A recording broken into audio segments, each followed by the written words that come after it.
અને હવે સમાચારોમાં આગળ વધીએ તો પીએમજેએવાય યોજના હેઠળ સારવારની પદ્ધતિમાં આજે નવી એસઓપીની જાહેરાત થશે। ખ્યાતિ હોસ્પિટલ કાંડ બાદ સરકાર એક્શન મોડમાં આવી છે। આરોગ્ય મંત્રી ઋષિકેશ પટેલ આજે નવી એસઓપીની માહિતી આપશે। આરોગ્ય સચિવ અને કમિશનર પણ કોન્ફરન્સમાં ઉપસ્થિત રહેશે। પીએમજેએવાય મા યોજના સંલગ્ન મહત્વના મુદ્દે માહિતી આપશે। ગુજરાત રાજ્યમાં આદરણીય નરેન્દ્રભાઈ મોદી સાહેબ મુખ્યમંત્રી હતા ત્યારે અને ત્યારથી જ કોઈપણ પરિવારના કે કુટુંબના જે મહત્વનો અચાનક આવી જતા ખર્ચા માટે મા અને મા વાત્સલ્ય કાર્ડની શરૂઆત થઈ અને પ્રધાનમંત્રી બન્યા પછી સમગ્ર દેશને આજે એનો લાભ મળી રહ્યો છે। રાજ્ય સરકાર અને કેન્દ્ર સરકાર બંને આ યોજના માટે ખૂબ જ ચિંતિત અને છેલ્લામાં છેલ્લા વ્યક્તિ સુધી એને કોઈ પણ આરોગ્યનો ખર્ચો ન કરવો પડે એના માટેની ચિંતા કરી છે।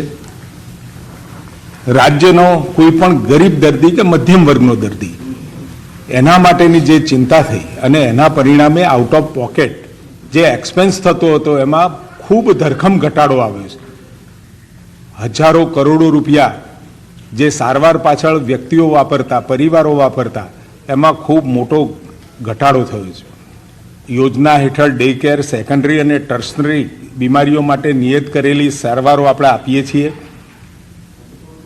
કેન્સર, ઘૂંટણ, થાપાના રિપ્લેસમેન્ટ, હૃદય, કિડની, લીવર, ગર્ભાશય ટ્રાન્સપ્લાન્ટેશનની સાથે કોક્લિયર ઇમ્પ્લાન્ટ જેવી જટિલ પ્રકારની સારવાર આપણે આ યોજના હેઠળ આપીએ છીએ। ચિરંજીવી યોજના અને બાલ સખા યોજનાનો લાભો પણ પીએમજેવાય માં આપણે સમાવિષ્ટ કર્યો છે। આમ સમગ્રતયા ગુજરાતની અંદર ખૂબ સારી રીતે આ યોજનાનો લાભ આપણે આપી રહ્યા છીએ। અત્યાર સુધીમાં 97 લાખ કુટુંબને 2,65,00,000 લાભાર્થીઓ આમાં આપણે જોડ્યા છે અને 900થી વધારે ખાનગી અને 1500થી વધુ સરકારી હોસ્પિટલનો આપણે એમાં સમાવેશ કર્યો છે। ઉક્ત ખાનગી હોસ્પિટલો દ્વારા યોજનાની ગાઈડલાઈનનો ભંગ થતો અને ગુનાહિત હેતુ સાથે થતી સારવાર સંબંધિત ફરિયાદોના કારણે 2024માં અત્યાર સુધીમાં કુલ 10થી વધુ હોસ્પિટલ આપણે ગેરરીતિ માટે સસ્પેન્ડ કરી છે, ડીએમ પેનલ કરી છે અને પેનલ્ટીની કાર્યવાહી કરી છે। અમુક કિસ્સાઓમાં તો ડૉક્ટરોને પણ યોજનામાંથી કાયમી ધોરણે દૂર કર્યા। મેડિકલ કાઉન્સિલ દ્વારા પણ એના જરૂરી પગલાં લેવામાં આવ્યા છે।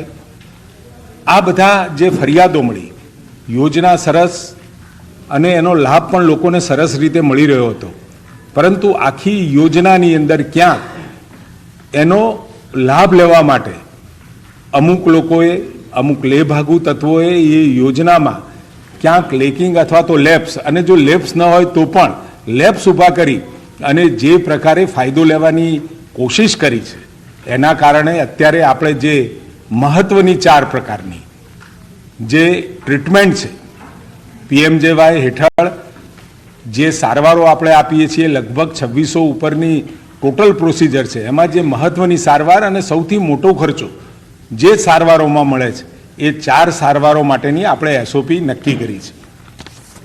આપણે કાર્ડિયોલોજીની સેવાઓમાં ટેકનિકલ બાબતોને ધ્યાને લઈ સ્પેશિયાલિટીમાં સુધારા કરવા જરૂરી જણાયા। એના લઈ અને તાત્કાલિક આપણે કાર્ડિયોલોજીમાં તો સેવાઓની માર્ગદર્શિકાઓમાં આપણે સુધારો કર્યો હતો। દર્દીના હિતમાં શ્રેષ્ઠ નિર્ણય લઈ શકાય તે માટે કાર્ડિયોલોજીની સેવામાં કાર્ડિયોલોજિસ્ટ અને કાર્ડિયોથોરેસિક સર્જન સાથે ફૂલ ટાઈમ કામ કરતા હોય તેવા સેન્ટરોને જ કાર્ડિયોલોજીના કન્સલ્ટન્ટ માટે માન્યતા પ્રાપ્ત ગણવાનો નિર્ણય લીધો છે, જેથી લાભાર્થીના હિતમાં સંયુક્ત રીતે શ્રેષ્ઠ નિર્ણય લઈ શકાય। આ ઉપરાંત હોસ્પિટલો અને ફૂલ ટાઈમ કાર્ડિયાક એનેસ્થેટિક અને ફિઝિયોથેરાપિસ્ટ આ રાખવા પણ આપણે આવશ્યક કર્યા છે। ખાસ કિસ્સામાં ઇમરજન્સી સારવાર જ્યાં અતિશય આવશ્યક હોય એવા સંજોગોમાં કાર્ડિયોલોજી સેવાઓ આપતા સેન્ટર એન્જિયોપ્લાસ્ટી કરી શકશે અને એની સીડી પણ એ પાછળથી અપલોડ કરી શકે। હોસ્પિટલો એન્જિયોગ્રાફી તેમજ એન્જિયોપ્લાસ્ટી સીડી વિડીયોગ્રાફી પ્રી ઓથના સમયે અપલોડ કરવાની એમના માટે ફરજિયાત બનાવવામાં આવી છે। ઇમરજન્સી કેસમાં સદર સીડી વિડીયોગ્રાફી સારવાર બાદ અપલોડ કરવાની રહેશે। આમ કાર્ડિયોલોજીમાં પણ ખૂબ સારા એવા સુધારા તાત્કાલિક આપણે કર્યા હતા અને હવે એ સુધારાઓ અમલમાં આવ્યા પછી ક્યાંય નાની મોટી કોઈને લેકિંગ અથવા તો લેપ્સનો ફાયદો લેવાની જે તકો મળતી હતી એ તકો બંધ થશે. કેન્સરની સારવારમાં પણ નિષ્ણાત તબીબોના સૂચન બાદ અને આ જે બધી એસઓપી બનાવી એમાં ખાનગી ક્ષેત્રે કામ કરતા તબીબો જે લોકોએ પીએમજેવાયમાં પણ એમ્પેનલ્ડ નથી, બીજા તબીબો જે પીએમજેવાયમાં એમ્પેનલ્ડ તબીબો છે, અને સાથે આપણા સરકારી વિભાગના પણ તજજ્ઞો સાથે ચર્ચા વિચારણા કર્યા પછી પ્રજાના હિતમાં, પ્રજાને પણ કોઈ પણ પ્રકારની મુશ્કેલી ના પડે એની પણ ચિંતા આ તમામમાં આપણે કરી છે. કેન્સરની સારવારમાં ટ્યુમર બોર્ડ તરીકે નિર્ણય લઈ ટીબીસી એટલે કે ટ્યુમર બોર્ડ સર્ટિફિકેટ દર્દીનો ટ્રીટમેન્ટ પ્લાન નક્કી કરશે અને ટીબીસી અપલોડ કરવાનું ફરજિયાત રહેશે. દર્દીને કેન્સરની યોગ્યતમ સારવાર મળી રહે તે માટે આઈજીઆરટી ઇમેજ ગાઇડેડ રેડિયેશન થેરાપીમાં CBCT common beam computed topography system image KV કિલોવોટમાં જ લેવાનું ફરજિયાત કરવામાં આવ્યું છે.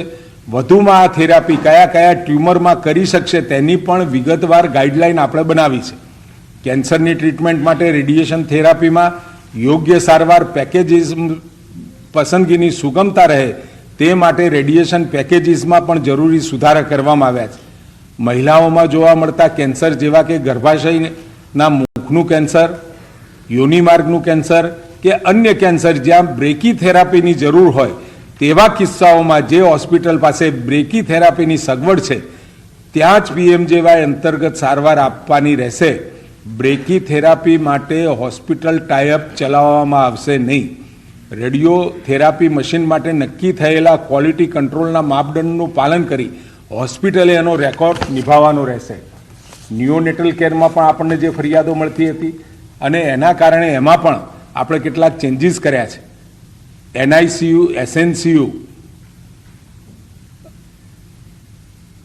માં પણ બાળકોને ગુણવત્તાસભર સારવાર સુનિશ્ચિત કરવા માટે હોસ્પિટલે ફરજિયાતપણે માતાઓની પ્રાઇવસી સચવાય તે ધ્યાને લઈ સીસીટીવી ઇન્સ્ટોલેશન કરવાનું રહેશે.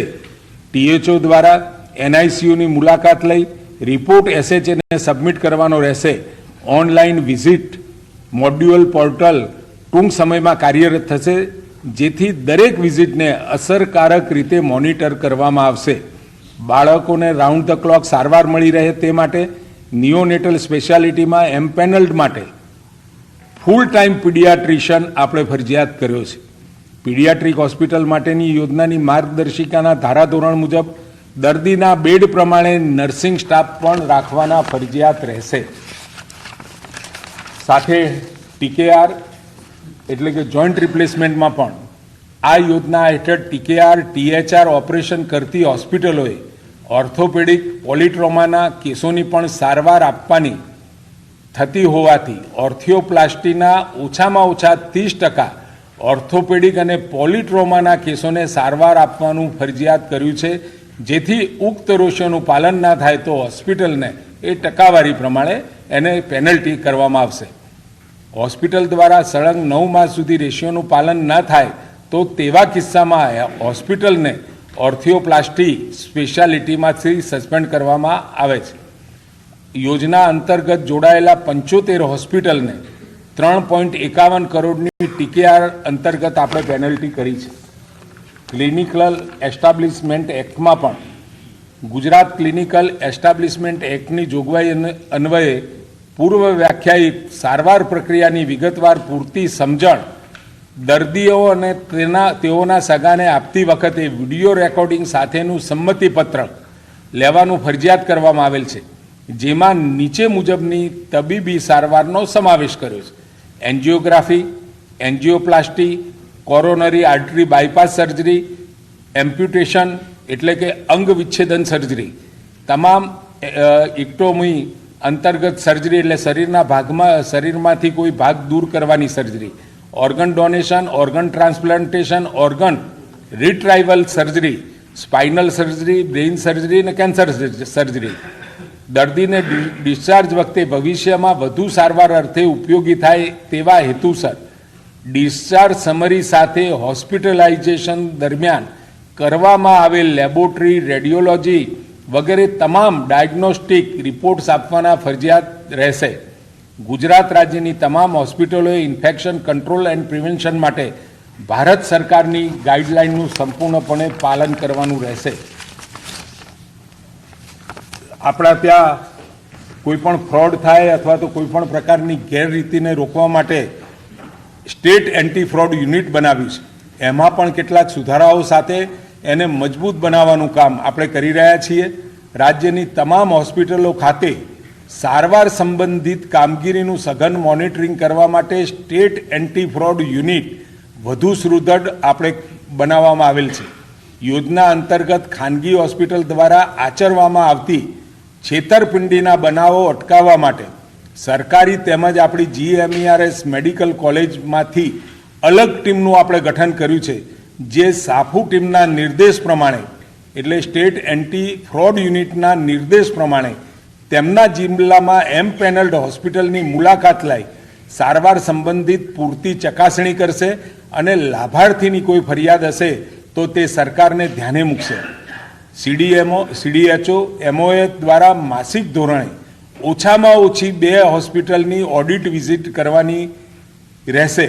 થર્ડ પાર્ટી ઓડિટના ભાગરૂપે ટેન્ડર પ્રક્રિયા દ્વારા ફિલ્ડ ઓડિટની કામગીરી કરવાનું આયોજન કરવામાં આવશે, જેમાં ફિલ્ડ ઓડિટ ટીમ દૈનિક ધોરણે 2 થી 3% કેસોનું ફિલ્ડ ઓડિટ કરશે. વીમા કંપની દ્વારા પણ વધુ સંખ્યામાં સ્પેશિયાલિસ્ટ, સુપર સ્પેશિયાલિસ્ટ ઉપલબ્ધ કરી ડેસ્ક ઓડિટ તથા ફિલ્ડ ઓડિટ સઘન બનાવવામાં આવેલ છે. હોસ્પિટલ દ્વારા સારવારના પેકેજીસનો સંભવિત દુરુપયોગ અટકાવવા માટે NHAને જરૂરી પ્રકારના ટિગર જનરેટર કરવાની પણ વિનંતી કરવામાં આવેલ છે. આમ ભારત સરકાર અને ગુજરાત સરકારના સહિયારા સર્વગ્રાહી તેમજ ભવિષ્યમાં કોઈ પણ પ્રકારની ગેરરીતિ ન થાય તે માટેની ગુણવત્તાસભર શ્રેષ્ઠ સારવાર લાભાર્થીને મળી રહે તે ગુજરાત સરકારનો મુખ્ય ઉદ્દેશ છે. આમ PMJY યોજનામાં 4/12/2024 સુધી 72,79,797 દાવા માટે 115,562.11 કરોડની આપણે ચૂકવણી કરી છે. સાથે આપણા ત્યાં જે 104 ઉપર દરેક દર્દીને સામેથી કોલ કરીને પૂછવામાં આવે છે, એમાં આપણે 5,03,000 દર્દીઓના રિવ્યૂ લીધા, જેમાંથી 10,328 ફરિયાદ મળી કે જેની અંદર આપણે એ દર્દીઓને પૈસા લીધા હોય કે બીજી કોઈ ફરિયાદો હોય તો એનો નિકાલ કર્યો છે, પૈસા પણ પાછા અપાવ્યા છે. 5,569,000 જે આપણને ફોન કર્યા અને એમના જે ફીડબેક મળ્યા એમાં 49,000 4,96,000 એટલે કે 99% લોકોને સંતોષકારક એમનો રિપ્લાય મળ્યો છે. 2,897 એ મધ્યમ કક્ષાનો એમનો અભિપ્રાય હતો અને 1,488નો થોડો ખરાબ અનુભવ આપણે નોંધ્યો છે. આમ 104 દ્વારા પણ આ આપણે જે સેવાઓ આપીએ છીએ એટલે એમાં રેન્ડમ આટલા આપણે ફોન પણ કરીએ છીએ અને ફોન કરી એનો ફીડબેક લઈ અને જ્યાં આપણને જરૂરી લાગે ત્યાં આગળ એ બાબતના આપણે પગલાં પણ ભરીએ છીએ.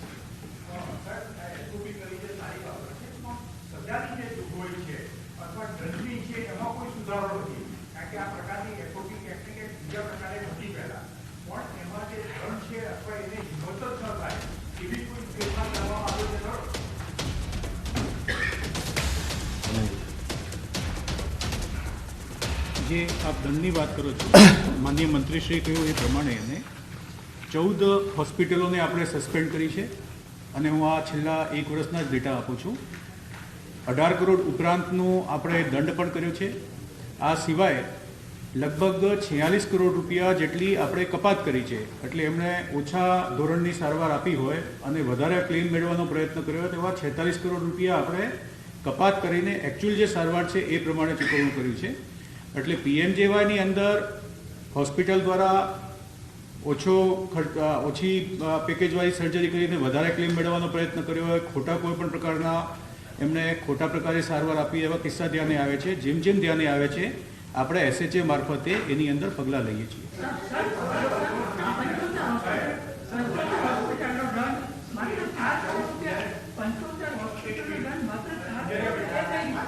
સસ્પેન્ડ કરવાના એટલે ચોક્કસ સમય માટે કે કાયમી ધોરણે સસ્પેન્ડ કરવાના? કારણ કે ખ્યાતિમાં પણ અગાઉ ફરિયાદ તમારી સામે આવી હતી, એમાં કાર્યવાહી નથી એટલા માટે ફરીથી થયું.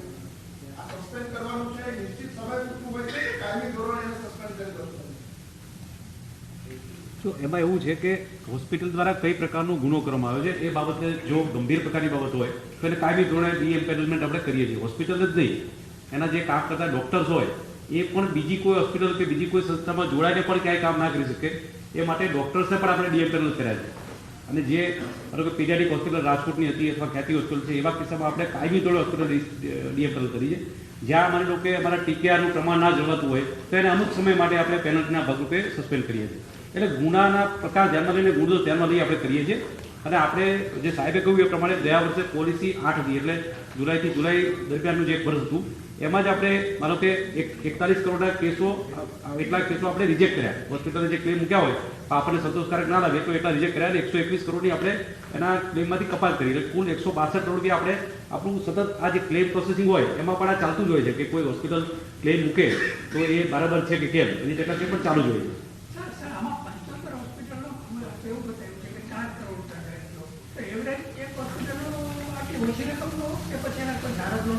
નહીં, એક ફરીથી અને આપણે 14 હોસ્પિટલ સસ્પેન્ડ કરી છે અને 18 કરોડ રૂપિયાનું આ જે સસ્પેન્ડેડ હોસ્પિટલ છે એટલા પૂરતું આપણે દંડ કર્યો છે. અને આ સિવાય કોઈ પણ હોસ્પિટલ જે મળવાપાત્રો એના કરતાં વધારે ક્લેમ કરતા હોય એ પ્રકારના જે અમારા કમિશનર સાહેબે કહ્યું એ પ્રમાણે 44 કરોડ રૂપિયા આપણે કપાત કરીને ચૂકવણા કર્યા છે અને 121 કરોડ જેટલા એમને મળવાપાત્ર નથી એમ કોઈ રદ કર્યા છે. એટલે 165 કરોડ એમને ક્લેમમાં કપાત થઈ છે, જે દંડ સ્વરૂપે નથી પણ મળવાપાત્ર નથી એ રીતે નિર્ણય કરીને કપાત કરી છે.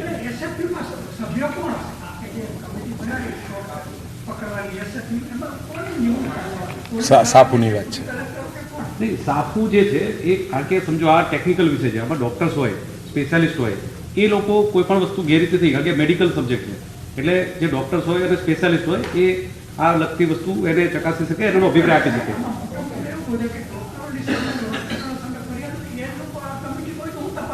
ના, પણ આપ સમજો એક વાત છે કે ડૉક્ટર્સ હોય તો એ ડૉક્ટર્સના જે રેકોર્ડ છે, મેડિકલ રેકોર્ડ છે, માનો કે કોઈ સર્જરી કરવાની જરૂર હતી કે કેમ, એનું રેકોર્ડ બરાબર છે કેમ, આ ડૉક્ટર્સ જ કહી શકે. એ આપણે કોઈ સામાન્ય વ્યક્તિ નહીં કહી શકે, કારણ કે એ કાયદાકીય રીતે અને ટેકનિકલ રીતે બરાબર નથી. એટલે જે ડૉક્ટર્સ સ્પેશિયાલિસ્ટ ટીમ છે જે અત્યાર સુધી આપણે જિલ્લામાં